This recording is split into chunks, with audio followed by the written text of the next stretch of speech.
This is your main man RJ from the Ringside Rant, heard only on the Visionaries Wrestling Network.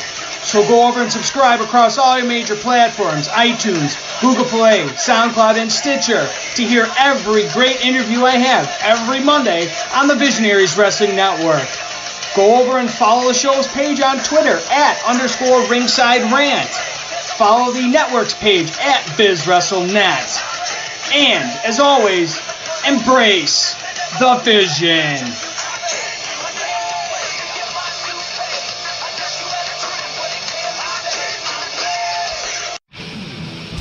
Hello, friends. This is Spencer Love, your host of Over the Top Rope on the Win Column Sports Network. Don't forget you can head to wincolumnsports.ca for all of your previews, reviews, and breaking news from the world of wrestling, be it your major promotions or from the great province of Alberta, Canada.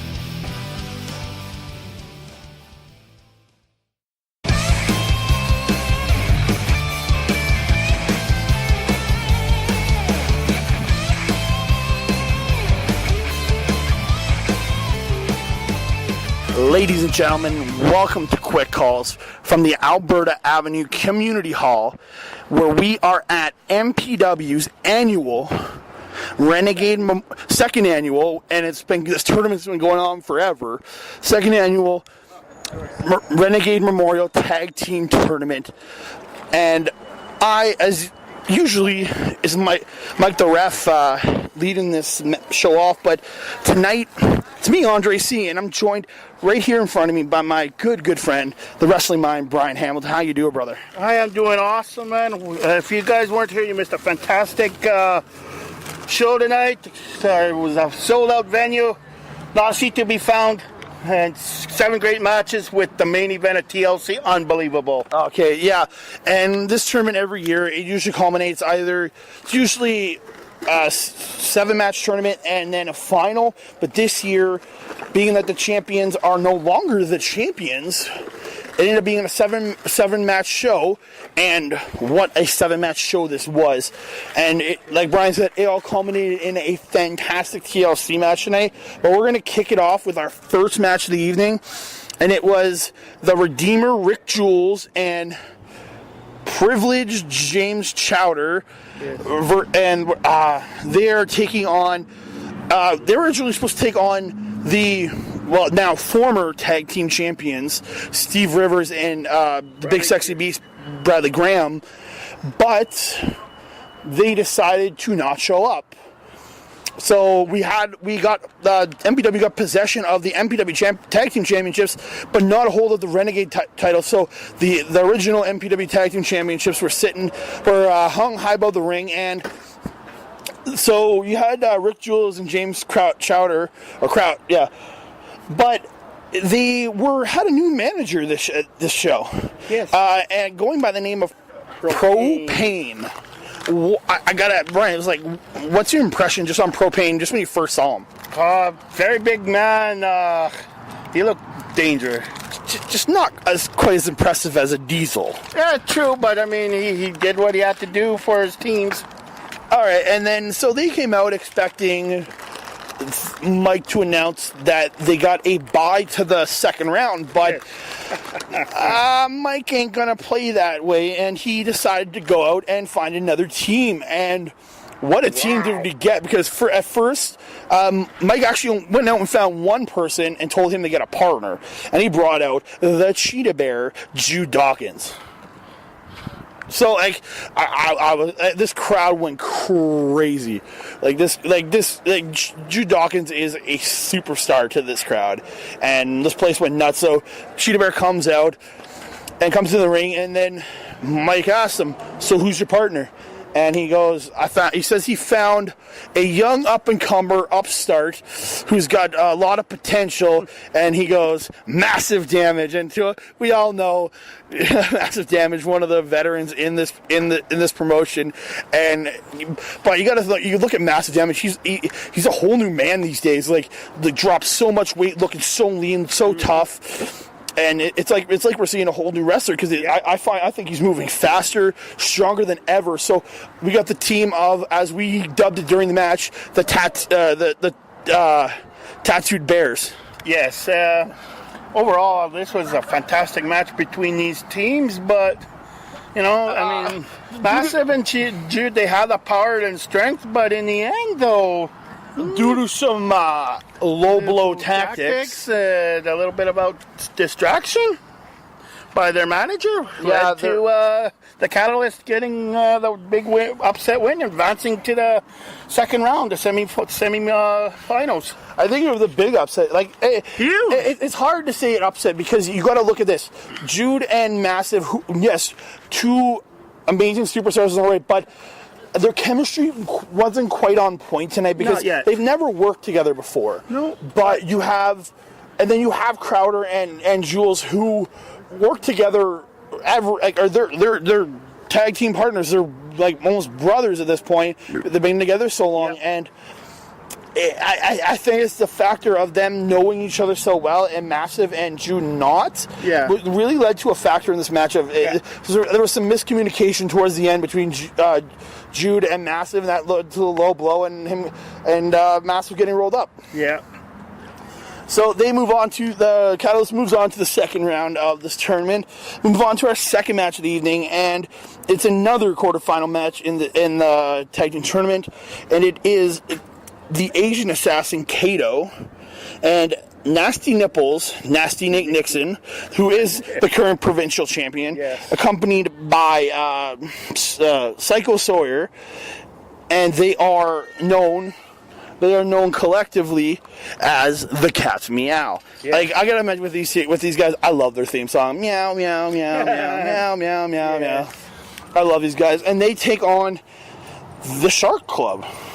Yeah. Oh, sorry, no, I got that wrong. I'm looking at the wrong one. Sorry, they end up taking on T.Y. Jackson and King B. King B, brand new, or very new to this. I think we've only seen him once before. He's only been wrestling a couple of months. This is his either second or third match. I think we saw him in the Proving Ground match. Yeah, but I mean, he's getting better every time we see him, and with his partner T.Y. Jackson. Every time I see T.Y. with his normal partner Big Ben, that was a great team, and Big Ben, I guess he couldn't make it, but I think he's injured. So whatever. Yeah. So, but I mean, like you said, T.Y. is impressing me every time I see him. He's getting better and better. And King B, what could I say? He's been only wrestling a short time, and he impressed me a lot tonight. Yeah, so you had this. I like if you watch T.Y. Jackson and King B, they have a lot of really athletic flying moves, and it really impressed these guys. And Kato and Nasty did dominate, I'd say, a good 80% of this match, and they really beating down on T.Y. and King B. But in the end, King B and T.Y. Jackson ended up pulling out the win, and kind of, I say probably the biggest upset of all to me inside this entire tournament was these two with such a new wrestler there, and T.Y. Jackson, who never really they know each other from training. T.Y. Jackson's been involved in King B's training, but it's a very young team taking out a guy with Kato we've been watching for how long? Kato's a veteran. I've been watching Kato over 10 years. I've been watching Kato since I remember Kato had been in the business a little while when I started coming to indie shows 10 years ago. I've been seeing him for about 13, 14 years, and he may change his style every then, his character look, but he's always the same. He's always dangerous. You cannot trust that guy. And I think you gotta watch him. Huge upset over. Very. And it's surprising. And moving on to semifinals is T.Y. Jackson and King B. And for those guys to advance in this tournament, that's a huge boost for these guys, and it just shows that they're gonna be around for a while here, and it's great to see young talent come in. Oh, very much. So we move on to the third match of this quarterfinals, and it is the Shark Club, Tyler James and Sydney Steele, accompanied by Angelica. Yes. And they are taking on the team of my personal favorite, the men I picked, and you can check this with Mike. I sent him my pick for the winners of this tournament on Tuesday. People I picked to win this tournament, Lumberjack Larry and Mitch Clark. And I call him Dangerwood, but other people were calling him Danger Zone, so I don't know what to call him. And accompanied by Ginny. Genergy, yeah. Genergy, sorry. I mean, this match was kind of weird because you got two fan favorite teams basically in here, all four guys, and even the two ladies out on the outside. They're very loved by this crowd, but for some reason, this crowd was behind Larry and Mitch. But they were like, it was like they were. Our section was behind Larry and Mitch, but if you actually go across like the ring, that section was behind Sydney and Tyler. So basically, it was a split crowd for both these teams, and I don't blame them because these guys are four fantastic. I know who you were going for because you're wearing this shirt, Mitch Danger Zone Clark shirt. But I mean, I like all four of them. I've been you know, these four guys are great. Mitch Clark, he's only been wrestling not even a year yet, and he's fantastic. I think he only started earlier this year. Yeah, not even 7 months or so from the UFC and now to here. Great. And then you got Lumberjack Larry, who just got back from suffering an injury from last year. And those two looking phenomenal. Teaming up, great. And then you had the Shark Club. They've been teaming for over like 3-4 years. They're great. I mean, I thought this was a really great back and forth. This was a great match, and then like the ending though was a little weird because both of the ladies kind of got involved. Well, at the end, Angelica and Ginergy were kind of arguing on the floor, and Mitch went for the roll up, and Ginergy he went for the roll up on Tyler, and Ginergy, I saw Ginergy, she grabbed Sydney's legs and while Angelica was hitting her, trying to get her to. I mean, you don't really see that. And Mitch Clark rolled up Tyler James for the 1-2-3. Like especially with these four teams, you know, I mean, you don't see what went on. It was weird to see, but I mean, it was great. Yeah, great. And so, Mitch Clark and Lumberjack Larry essentially getting an upset victory here. You got, again, another upset, which you got to kind of admit that one because going up to the Shark Club and moving on to the semifinals. But here's a funny part. Hey, sorry, engineer Mike Malowany, GM, all that good stuff. Just got back from the locker room. Had some stuff to clear up there. Yeah. Sydney Steele, Tyler James haven't talked to each other since they left the ring. Yeah, there's some real animosity between those two right now. I have to say this though, what I don't think Tyler James realized, Ginergy grabbed Sydney Steele's leg. Well, either way, I know I've been talking to Tyler James recently, and he's got a lot of success as a singles competitor here, including the Leo Burke Cup just a couple months ago. And nothing to take away against Sydney, who's actually been doing pretty good in singles-wise too. Well, here's the thing I'm hearing right now. Tyler James is the Leo Burke Cup winner in Edmonton. Sydney Steele was the last Leo Burke Cup winner in Lethbridge. So we got a little bit of a controversy here on who's the real Leo Burke Cup champion. It might come to a head eventually, maybe, hint. Looks like I'm going to have to dig a little bit into that and see what happens out of that, folks. All right, so we move on to our fourth match of the evening, and it's the final quarterfinal match in the tag team tournament. It is Dynamic Dean Richter and beautiful Blake Canyon. I don't know if he's that beautiful though. I know, but that's what he says. So there's all. There's a lot of B words I got for that. But there's a lot of kinds of beautiful out there, right? Yeah. Not that kind of beautiful. There's the big beautiful woman. Yeah, okay. That's about as close as Cannon gets, but anyway. And they're accompanied by MPW Women's Sirens champion, Sexy Sam. Yeah, it was a late addition, but, I could see her working perfectly with those guys. Yeah. Taking on the team of Rich King and Chris Parrish. Now, the reason Rich King got into this matchup is thanks to what the headline Sean Martins did to him 2 months ago, set in King's official debut match in MPW. He suffered a loss to Martins, and then after the match, got hit with a sick, vicious pile driver and almost crippled the kid right out of his first match. And then, Chris Parrish not having his tag team partner, do you know what happened to Maniac last month, too? Well, essentially, I was not able to medically clear him for this show. After the match in CWC, I asked for some mental evaluations to be taken, and the results came unclear, so I asked for more tests. And therefore, he wasn't able to complete them in time, and therefore he wasn't able to compete tonight. Man, I'm not surprised when I can't finish a test fast enough. I'm not going to go there. You can get your ass kicked. Now. So actually, I thought really good overall match here up until the finish, I'd say.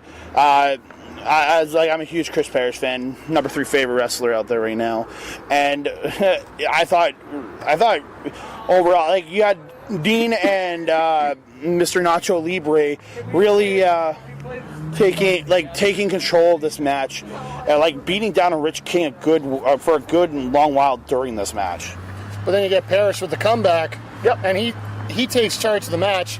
But look who pops into the matchup. A guy with a golden mask. Yeah. That's SOB who told me he wasn't going to be here tonight. The headline, Sean Martins. Like, I saw that guy with the gold mask sitting in the crowd all night. Yeah, I know.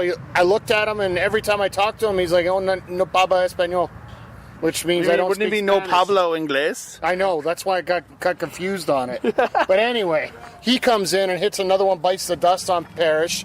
And then pulls the mask off, and it's Shawn Martins. And then Parrish manages to get his wits about him because Martins manages to bring the belt into the ring. Which he had hidden under the ring. Yeah, I wish the referee... I'm guaranteeing he had Dean or Bobby Blake. Yeah. Dean or Blake. Sorry, Blake. Hide that under the ring. It got to be. Yeah, well, somebody did it, and I'm a little pissed off at my referees for not checking underneath the ring before the show. Because we could have had that title back. You might have been aware that Martins was here. I don't care if he showed up. I want that title. Yeah, we need it back. And so, you want to finish? Chris Parrish gets a hold of the title. He gets Martins out of the ring, and he ends up hitting Blake Cannon with the championship, and the ref sees it and DQs him. Like, the ref had been stuck on the outside because Blake and Dean were beating down on Rich, and so he ended up coming back in right as the title shot hit him. Parrish got overzealous, and I don't blame him. No. As soon as he hit him with a belt, the disqualification happened. He saw Martins, and he literally chased Martins out of the building. I heard Martins with the loudest yelp. He just went, ah! Like, super high pitch but super loud. And as Parrish starts rocking toward him, he yelped, ducked out, and ran. He ended up throwing a chair and actually threw the table that I was standing at, threw it into me, pushed it into me, crunched a fan with a chair, and just booked it right out of the building. Like, they went all the way around out the front door. Yeah, where they went to, who the hell knows? Ryan, what do you think about the match? Overall, I thought it wasn't a bad match. Just the ending, I loved it, but then you get Martins getting involved and Just brings it down in a sense. Yeah, bringing it down, causing Parrish and King to lose it, but overall, though, not bad match. You got the Richter and Canyon, they ran to the semifinals. Great for them because, they haven't been teaming long, but, that's a great, that might be a deadly combination to watch out for. That's what, they're calling themselves Dark Reign now, and those two specifically are extension. Yes, along with the man known as Wrath, formerly Jack Hammer, and the headline Sean Martins. That is turning into a very powerful faction here in professional wrestling. So then we move on to the semifinals of the tournament. Not quite. Oh, no. We had an introduction. I'll let Mike take over. I'm just going to grab the mic here. Yeah, I can't even remember that guy's name. We had a Riot Rock. Rock. I was thinking like he was Ruby Riot or something. Now, frankly, he came out and did his best Bob Dylan impression on the mic. I thought it was like maybe a William Hung impression. Well, something like that.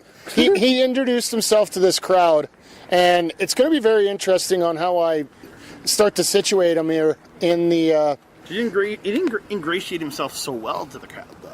Well, I think it's more nerves than anything right now. I know he's been involved in small bands, but I'm not sure that he's been involved with crowds this size. No. Let's face it, folks. This probably hasn't played more in front of more than 20 people. And this was a jam-packed crowd here tonight. Oh, really? Standing room only in the back, guaranteed. So, you want to introduce the first semifinal, Zach? First semifinal of the night is the Redeemer, Rick Jules, and Privileged James Chowder, as we like to call him, accompanied by Propane, not as good as diesel. The catalyst. I need to interject something here right now. Apparently, he is known officially as Professional Pain because he is a professional at dealing out pain. I as soon as I got the note, I shortened it up to Propane. It sort of makes a little bit more sense that way, I think. He's more more unleaded, if anything, I guess. Died, but... And they're taking on the team of T.Y. Jackson and King B. I really like this match. Now, for a debut weekend for a guy like King B here, he pulled out a lot more than I expected, to be honest. I expected it to be a first-round walk for the Cats Meow. Well, especially if you go in there looking at T.Y. Jackson coming in, he was in a lot of pain just coming out to the ring from the first one. But King B was hurt, but T.Y. he was holding his ribs like he was in pain. Yeah, so King B had to basically carry most of this matchup here. Yeah, well, not to say on T.Y. he came out and he exploded at some point, just hitting some impactful moves. But in the end, once again, Propane gets involved and costs the victory for the team known as Wrestling Royalty. I have to bring this up because this is where we came up with the chant, me and Delmer, and we loved it, and we got crowd saying, so it's like, we hate chowder, we want soup. Well, I'll talk to the concession staff and see what we can do about that. Rick Jules is like, no soup for you. That doesn't surprise me either. God. But either way, you had the team of the Catalyst, and I'm going to get that name right for the Cats Meow. No, this is the Catalyst. They're a separate faction now. Yeah, it's a long story, and I'm trying to figure it out myself personally. So, guys, your thoughts on the match? I quite enjoyed this match outside of the finish because nobody likes the Catalyst. Simple as that. But overall, I thought really enjoyable match, and I just loved chanting "We want soup." Brian? Oh, overall, I thought it was a great match. Yeah, I mean, you had T.Y. Jackson and King B. Like, very great team. I mean, I'd like to see more of them because, the way they were teaming up, first time teaming, and they did pretty well to get to the second round, but, in the end, they ran into a veteran team. They got beat, but it was great to see, and, well, the Catalyst, they had a huge win, advanced to the finals. Yeah, absolutely. Unbelievable. Absolutely. And I will say this, but before we move on to our last match, I want to send the best wishes to Big Ben, who unfortunately was injured in the three-way tag last month, so he was unable to join T.Y. Jackson. And from what I hear, Big Ben is actually going to be training a little bit more to work towards a singles opportunity here right now. But so we may see more of T.Y. Jackson and King B. Yeah, after this performance, hell yeah. That's sweet. Bring it on to the last final. All right. I'm getting this. I'm getting the book, guys. I guess I'm running the show now. So you're on the other show. The last semifinal. Oh my God. We had Extinction taking on Lumberjack Larry. Danger Wood. I heard something about the Musclebound Madmen or something. Danger Wood. I'll let you guys know about some team name there. To me forever. Brian gave me that. Anyway, throughout this matchup here, you had Sexy Sam getting involved, Genergy trying to get involved, but she's new to being out in a corner, so she's not sure what she can get involved with, what she couldn't. It's true. We did get a bit of a catfight in this match. Yeah. They did. They were, I wouldn't call it catfight. They were just arguing on the floor. Oh, no, they were on the side of the ring, giving a few shots to each other there. Oh, sorry, that wasn't on my side then. No, it was on the far side. Oh, geez. But in the end, you ended up having Mitch Clark and Larry Woods getting in there and getting the victory of an absolute, I don't want to say upset here, but... Yeah, I would call it upset. Dean Richter is a tag team specialist. Yeah. I guess I wouldn't call it upset because Dean is kind of, I wouldn't say carrying, but he's carrying a new partner. Fair enough here. Pretty heavy one, too. That's a lot of weight you got to carry. Guys, your thoughts on the match? I really enjoyed this, as always, because Mitch Clark, my number 2 favorite wrestler in the world right now. And I just really enjoyed it. And, this was, I'd say, 95% Richter and Cannon. They dominated, 95% of this match. Yeah. And in the end, you had Woods and Clark pull it out. Another victory roll. Absolutely. It was another victory roll. No, I can't remember for sure, but... Folks, there's been a lot of action tonight. Let's just put it that way. Brian, your thoughts on the match? Oh, I thought it was a great match. Like I said, Extinction, they're not a bad team. And then you get the team of Larry and Mitch Clark, Dangerwood, I like to call them. But it's great to see and pull off that upset win to go to the finals against the Catalyst. It's going to be great to see. Or the Cats Meow, whatever they are. The Catalyst. Yeah. So, that's going to be a meow. great main event. And speaking of the main event, let's go to the main event right now. Yep. Folks, I don't think there's enough words to describe what happened in this matchup. The chair shot to the face. I'll say this. I got to say this before we went to the main event. I made $5 because the 50-50 draw. You pulled the guy named Doug's name ticket for the name, and I started chanting Doug, and he's like, yeah, and I'm like, $5 for the chant, and he literally gave me $5. Living proof that Andre C can be bought for $5. That's right. I don't even. No, I sell chants, man. Come on. Chance, yeah, that's it. Anyway, let's get to this. Let's get to this final. Doug. This was, wow. Oh, crazy. Oh my God. I don't know what other way to put it. Just wow. So much. Andre, you give your spots, and I'll just try and help fill in. What do you do? The spots in the match. One spot I didn't enjoy that much, but it happened. Mitch going through that one table, and it exploded. Literally, when he went through it, the one table just blew apart. The pieces blew everywhere. Well, from what I saw, it was a pretty saggy table, though. The Catalysts were trying to hit a double team backdrop driver with the ladder onto the table, but Larry managed to get himself out of it. But they still grabbed the backdrop. They still got him and put him through it. Absolutely devastating. Brian, you got one you want to bring up? Yeah, the one I liked was when triple powerbomb. Yes, the triple double powerbomb. Oh my God, that was insane. And then you get Genergy in there. She was the one. All right, let me set this up for you here. It looked like Crowder and Propane were going to get up there for the title. The whole Diesel carry Sean up the ladder spot. Yeah, basically. And you had Genergy who really hesitated, didn't know what to do. Then she said, to heck with it, and gave her the old low blow. The old shot right in the propane gaskets there. Yeah. My God. And then from there, you had Woods and Clark come in, and basically it ended up being Ginger G was underneath for the bomb, and they assisted her with the double power bomb. Well, and a little bit of a difference that was actually really smart on behalf of Genergy. Normally you would have the person in the middle holding the legs and trying to pull down. They wanted to try and have a better fulcrum, so Genergy actually held the ankles of Propane as the other two guys flipped them both over. They lifted up the legs while she held she did, and it was like an electric chair powerbomb. Absolutely devastating too. Good. For me, the scariest spot in the match. If you guys go back to the Royal Rumble 2001, you have Chris Jericho and Chris Benoit. You had Lumberjack Larry and Mitch Clark doing suicide dives to the outside and got caught with ladders. And I'll tell you folks right now, Lumberjack Larry, I surprised he got up after that. It took a while, but he got up.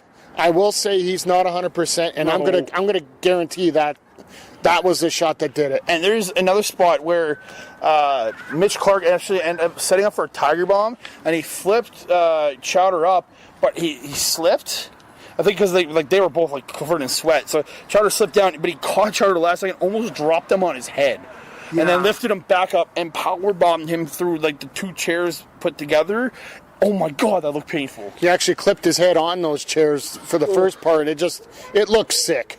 Yeah. But in the end, after almost putting Crowder and Jules through a table. They tried to put him through, but he just kind of bounced off the table.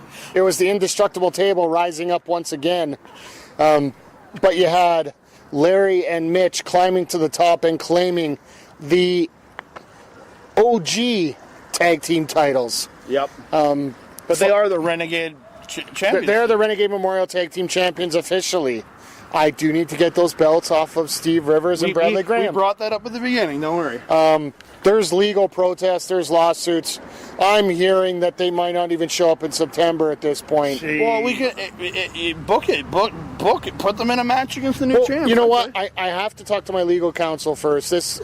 When it comes to Rivers dealing with American politics, you got to look through everything with a fine-tooth comb. Canada. Unfortunately, it does. But well, let's go with now that we got through the matches. What team most impressed you tonight? For me, it's Mitch Clark and Lumberjack Larry. Easy. For me, it was T.Y. Jackson and King B, because for them, first time teaming up and getting to the semifinals, I mean, they almost made it to the finals in their first time teaming up, which I thought was very impressive. I love this team. I would like to see more of these guys teaming up, and maybe down the road go against some champs for the belts. And I think that would be a fantastic match between these four young competitors. And your spot of the night? Oh, spot of the night, probably that triple electric chair powerbomb. Brian? Oh God, there's so many of them. I think my one spot was when it was either Mitch or Larry. They were going. They had Chowder on the table, and then Jules was going up, Larry. and It was Larry. They pushed them. That was Larry. Yeah. Yeah, they pushed. Jules Rick onto Chowder, but the table didn't really break. It kind of fell. It was awkward. Yeah. I mean, that was it, and it kind of looked pretty dangerous the way it. And I feel bad for Chowder's back. That hurt. Well, and Chowder's everything at that point with Rick landing on him. I want to give a shout out to the crowd here. That's my biggest point of it. Loud crowd and a very respectful crowd, because I'm going to tell you folks. Except when it comes to Chowder. Well, so at the beginning, want soup. I will call this right now, folks. This is the first time in the 5 years of MPW, from what I've heard, that the mic died. Yeah. we had a loop. I ended up having to basically yell through the whole thing. For the first part, yeah. And I think it turned out okay. Yes. And the best thing about the crowd quieted down so you could announce what you needed to announce. And I'm very thankful for the respectful fans at MPW. Yes. As we were paying tribute to the Renegade Nelson Mayer tonight. Yes. And I think he would be very proud of what he saw here tonight. Oh, I'd say so. I wish Nelson was here. When he was here, he was one of the greatest guys to talk to. He'd come up to his fans and ask, okay, what do you like? What do you want to see in the show? What can we do better? I mean, I love that. I mean, he wanted the fans' input, and I sure miss that guy. Mike, you're filling some big shoes, buddy. And you're doing a very good job of it, but you're filling some big trust me, I know. That's why I'm working as hard as I can to make it the best product I can here right now. And judging by these crowds that we're getting now, Holy crap. I'll say this, like, hand over fist. I've been coming here since 2014. Like, I'm getting close to 5 years coming to this promotion, and like this promotion has consistently gotten better and better and better. I haven't been disappointed by MPW, I think, ever. Oh. No. So, but the next time you're going to see MPW in action, it's going to be Sunday, August 26th at Giovanni Caboto Park for the annual Italian show. If I'm off, I do believe the first match is at 2 o'clock, and they run every hour from that. Yeah, 2, 3, 4, and 5. I think usually is. And usually the 5 o'clock one is the Rumble, the big Rumble, yeah, the big battle royal at the end. Are you going to see the return of Gino? Mr. Nino. Mr. Sicilian Assassin will be making his final appearance in Monster Pro Wrestling at that show. Sad day. We have to get a new announcer to replace him. You know?